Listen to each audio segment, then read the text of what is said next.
Well, good morning everyone. It's your old pal Jordan the Lion coming to you from Manhattan. That's right, my friends, we are going to take a tour around Manhattan today. I have a handful of really cool stops I want to make, different stories attached to each building, so you guys are going to check it out with me. Meredith Brawley, these are your sunglasses for your Patreon sunglass vlog. Let's hit the road. Daze with Jordan the Lion begins now. There's Penn Station.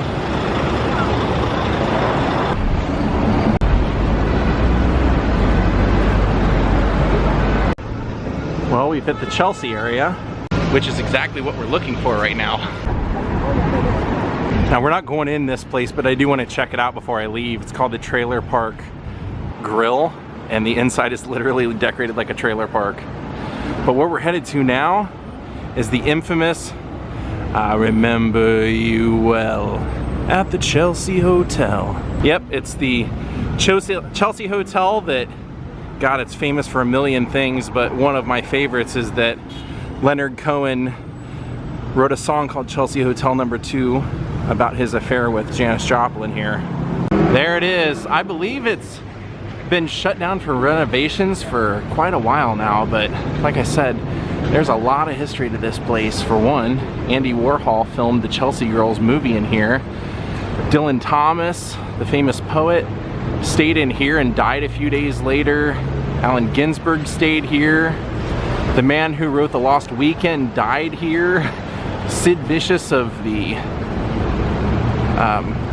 Sex Pistols killed his girlfriend Nancy here. But I always think of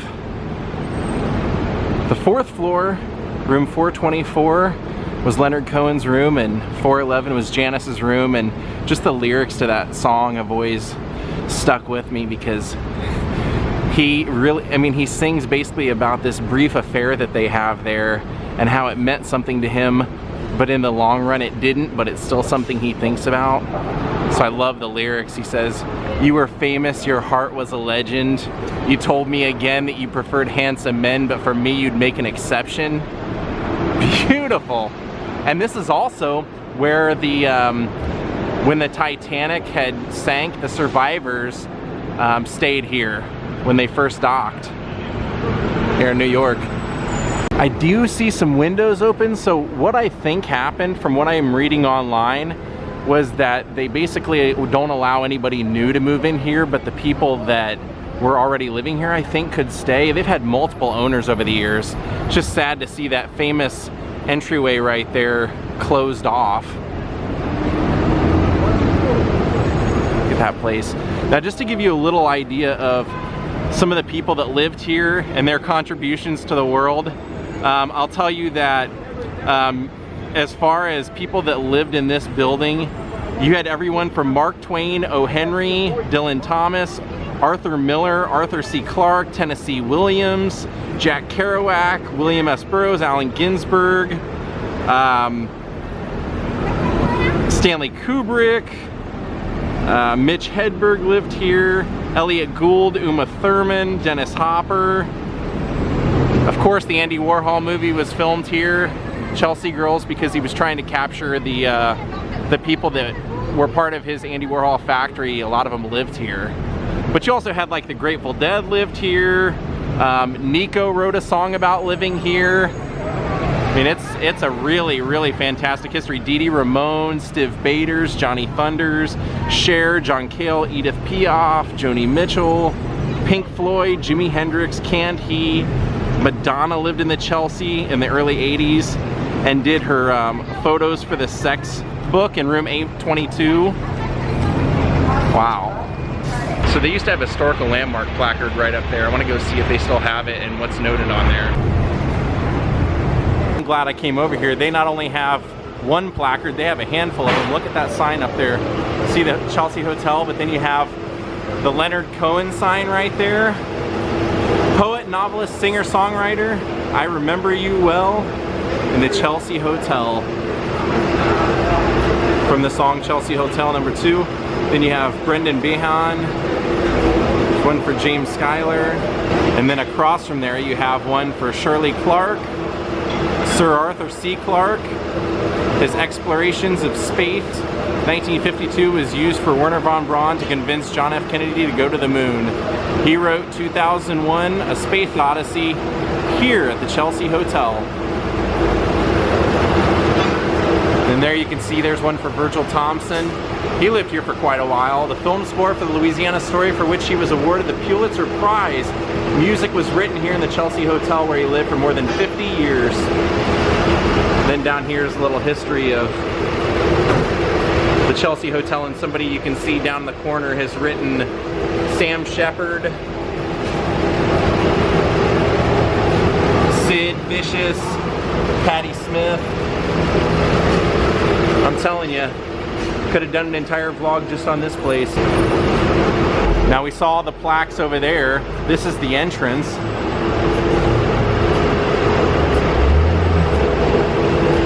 And then they've got even more plaques over here. Thomas Wolfe, Dylan Thomas, who lived and labored last here at the Chelsea Hotel, and from here sailed out to die. Arthur Miller, the noted author and playwright, Death of a Salesman, The Crucible, A View from the Bridge, among other works, who lived here from 1962 to 68, during which time he wrote After the Fall, Incident at Vichy, and The Price. With all this construction, they said it'll take till 2020 till they're done, but this was some of the original seats that they've moved out to their temporary entrance now. Well, that was kind of interesting. While I was in there asking questions, a longtime tenant was in there also, and I was asking, I said, are the renovations, are they trying to make it look like the way it originally did? And the tenant said, I've lived here 35 years, they've ruined this place. This was a beautiful place before they started doing these renovations. Now they've ruined it. So, I don't know. She didn't sound too happy.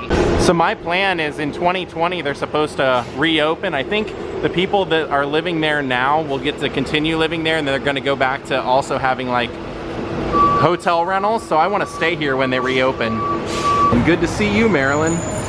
I'm in front of Chelsea Guitars right now, and when I looked in the window, look at what I saw immediately. Woo! Alright, for me that was unbelievably cool to finally get to see that place, a place that I've heard in song for so long. But now, where I want to go now is hopefully to go see one of Clark Gable's motorcycles. And this is not one of his movie motorcycles, this was actually one of his Harleys that he used to ride. So we have about a mile walk to get there. Fifth Avenue, that's the money. Oh, what do we have here? Check out this guy. Last night James and I walked by that and I said, James, what is that? He goes, oh, you haven't heard, man? That's the new David Blaine thing. It's a little hot today, but not too congested, so it's been kind of a good day so far. I'm guessing that she's the artist here. Looks like they're working on that dome right now. All right, let's cut through the farmer's market. Look at this statue in Union Square.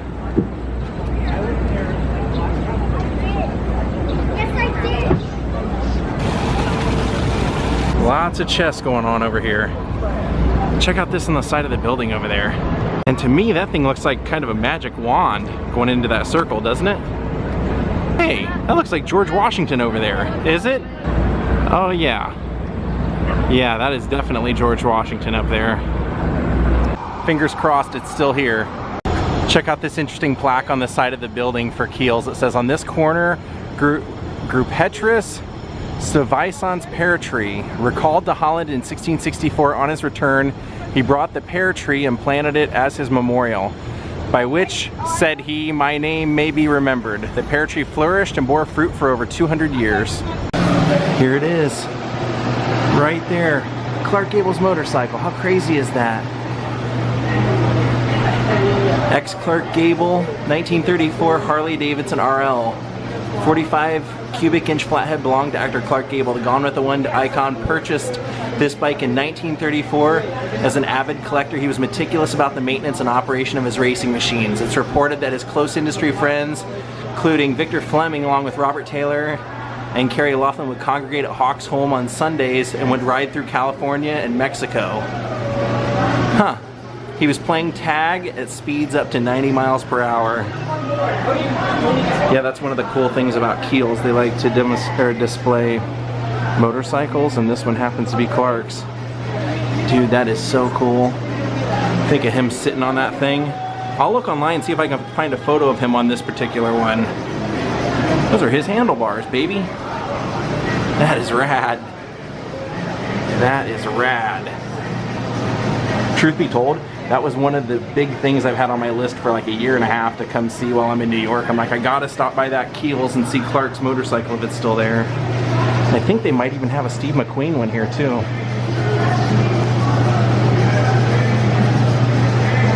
Oh, it looks like Clark hit something or backed into something, or there's a little bit of scraping back here. Now let's go see if they have a Steve McQueen one like I read. That one's not a Steve McQueen, but it's a 1979 Harley they call the Von Dutch. There you can see the Von Dutch logo on there. And that's also a great bike, but it doesn't have anyone's name attached to it. The only hint you have is it says Flash back here. So that's a free little thing that you can do here in New York City if you come to the Keels on 3rd Avenue. All right, off to our next stop. Hey ho, let's go. Let's check out this park. It's kind of cool. Look at that great mosaic of the Babe. I am a huge Babe Ruth fan. In fact, that is my all-time favorite baseball player. Now the place that we're gonna go check out now is no longer there, but it was a pretty popular place in its day. Here you can see we've entered the Bowery. Well, we've made it over to what's now John Varvatos, but you can probably tell if you're an old punk fan what that front looks like, because that front is what it looks like. This was the former Country Bluegrass Blues, also known as CBGBs, where Blondie, the Ramones, Patti Smith, the Talking Heads, Television, all got their start where they played all those gigs. This was it was supposed to be, like I said, and like the name says, it was supposed to be a country bluegrass and blues venue originally, but what they found out was that everybody that was coming here were like hardcore and punk and new wave fans, so that's what it ended up turning into. So sadly, in 2005, the landlords here sued CBGB saying that they owed them back rent, and they ended up losing that, but in the end, they ended up kicking CBGBs out, and in 2006, CBGB's vacated this property, and their very last show was Patti Smith. So probably a good way to go out. When they ended up closing it down, the bathroom here was so well known for like drugs and craziness that they ended up taking the bathroom out, and it was supposed to go to a museum, but I don't think it's ever permanently been displayed. I know it's been temporarily displayed, but never permanently. So wow, cool. Guitars on the walls, punk rock t-shirts everywhere. Look, there's even a CBGB shirt up there. Look, they've got glass over some of the walls, so those are the original walls and the original stickers and everything. Check that out, how rad. I guess this is why you put stickers up everywhere you play, just in case the place is a legendary place that gets closed down for eternity. Your name is going to be shown here. Hey Tiger. Man, really cool piece of history to get to check out. Elton John, Captain Fantastic Pinball, classic. There's Cheap Trick with a Cheap Trick set list. There's Sid Vicious. Wow, kind of cool to get to see inside of it. Never seen that before. That old school Guns N' Roses release. That was when they released their first EP, Live Like a Suicide. That's a Black Rebel Motorcycle Club set list from 2012. And that's the Dictators right out front. Well, little piece of New York is still left inside there. That's great. Now I want to show you a mural over here that kind of ties in. Right here, this big Blondie one. Isn't that great?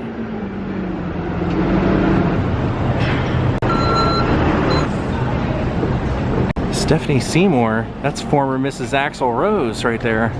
We're gonna check out an art project, an art installation. I hope it's kind of like Meow Wolf. That's what I'm told it's like. It's called the Dream House. So let's roll over and check out the Dream House of New York City.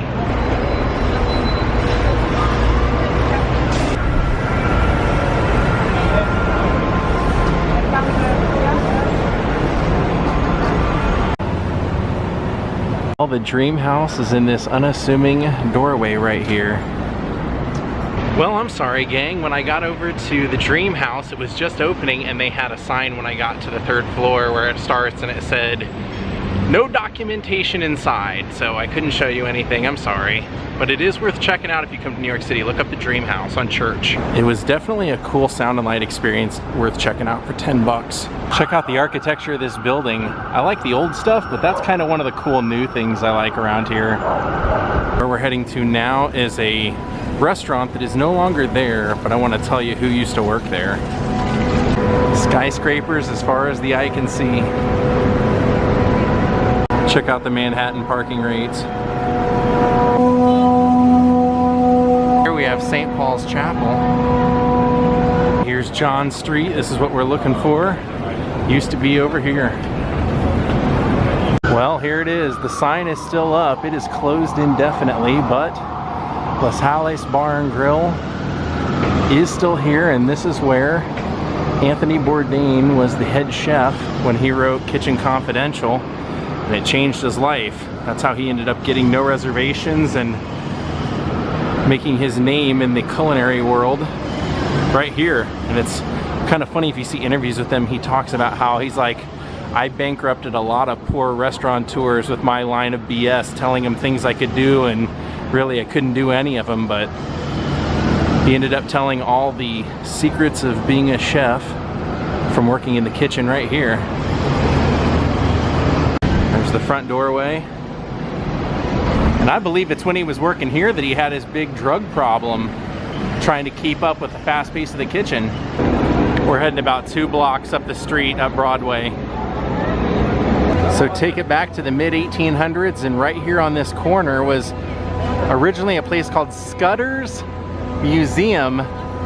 It wasn't doing so well, so a man named P.T. Barnum purchased the property and changed the name to Barnum's American Museum. And here it was basically an entire circus experience all in one building. He had a flea circus, he had a Fiji mermaid, he had a whale, he had elephants, circus animals.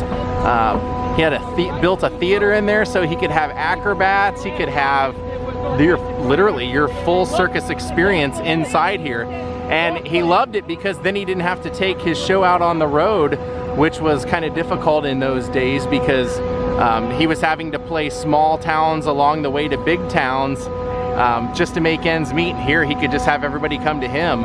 And it's pretty sad because the way that it all ended wasn't by choice. One night they had a fire here, and it took over an hour for the fire department to come here. So by the time they came, most of the building had been destroyed, everything inside. And they said that the building at the time was like 3 or 4 stories worth, or 3 or 4 floors worth of things to experience. And so they said that the fire department came so late that there was really nothing that was salvageable.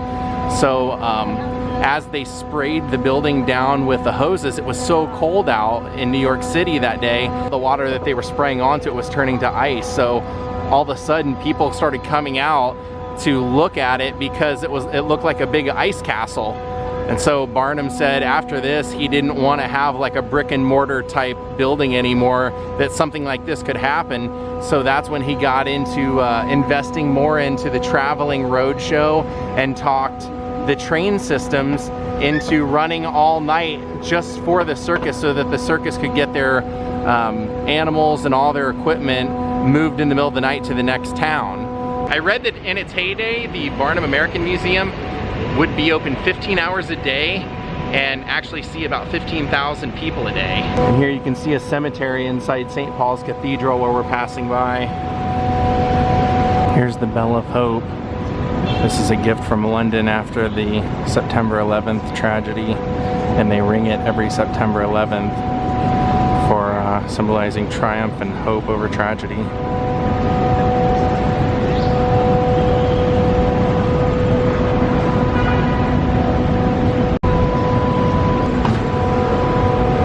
St. Paul's is kind of like a modern miracle because when it was first opened in the 1800s, they had a massive fire that swept through Manhattan, destroying a lot of the buildings in this area, and it didn't destroy this one. Head just a few blocks away to Freedom Hall, where something very historical happened. A little bit of history here, marked on the sidewalk.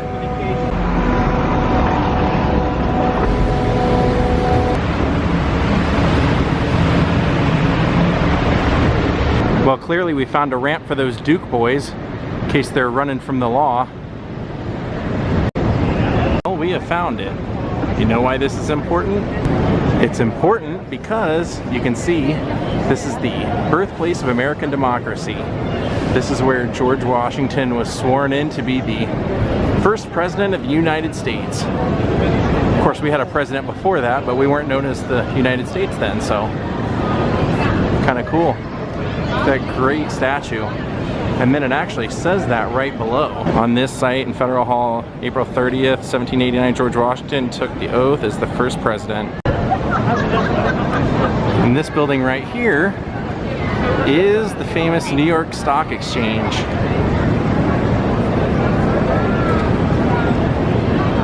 Just in case you were wondering if this is a massive tourism hub. Oh yeah, it definitely is. I just wanted to come in and take a look at Federal Hall. Something so historic, I kind of want to see what it looks like inside. Pretty cool. You can see the bank vault style door there.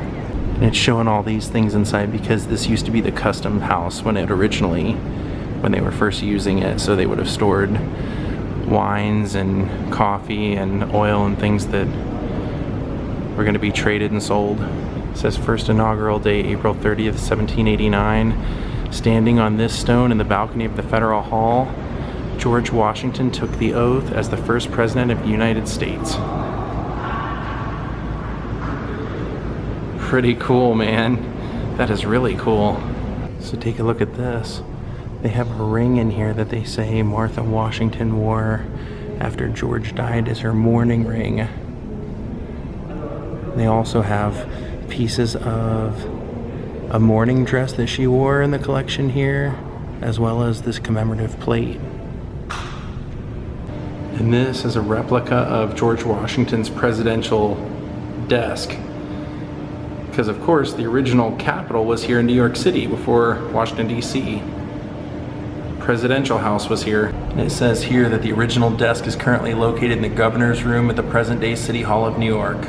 All right, let's head out of here. I have another stop I want to make today. I think you guys might know what it is.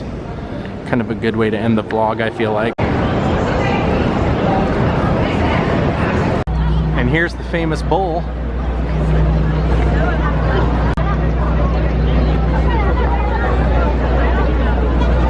Pure class. You are forever immortalized in my video. And here you can see right across the street from the World Trade Center, they have Ladder Company 10, Engine 10.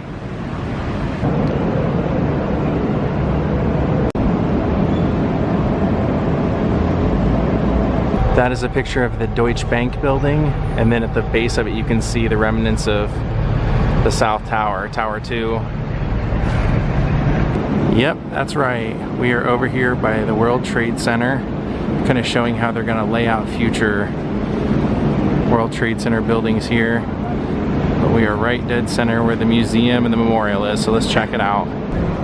Here's the Anne Frank tree.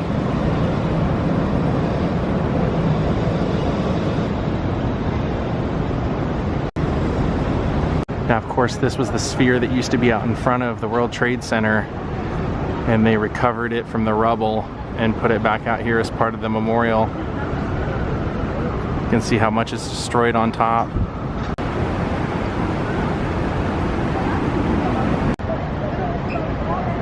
Now we want to walk across the street over to there. That's where the fountain and everything is. Now, when I was a kid, I remember people always recounting stories of finding out that Pearl Harbor was bombed, it was attacked, but you could never really, you know, as a kid, you could never really grasp what that would be like. And then 20 years ago, a little less than 20 years ago, this happened, and we ended up having to experience it for ourselves, what it felt like to be attacked on our own soil. And now they have a memorial fountain over here, and I'm told that the depth of it goes down to where the parking garage and everything was for the original World Trade Center. Here we go, you can see it's all lined with names.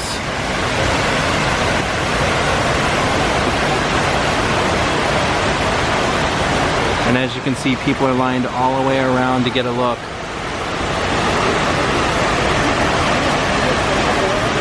hate to like relive it and everything, but I'll never get the images out of my mind of like thinking of people being forced to jump from the buildings just hoping to survive.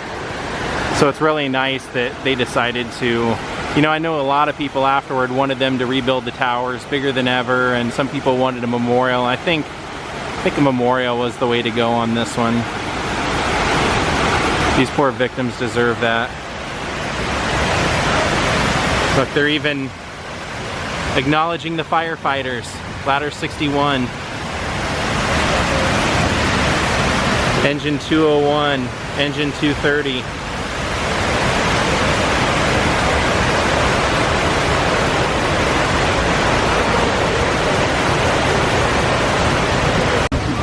Here you can see memorial wreath has been put out here.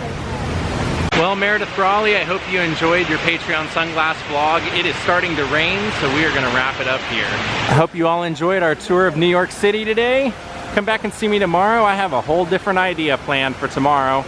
Thank you Cindy Johnson and Corey Garul for becoming my newest Patreons, and thank you for everyone watching and supporting, and I hope if you have the chance to come to New York City that you'll come and visit the World Trade Center and pay your respects.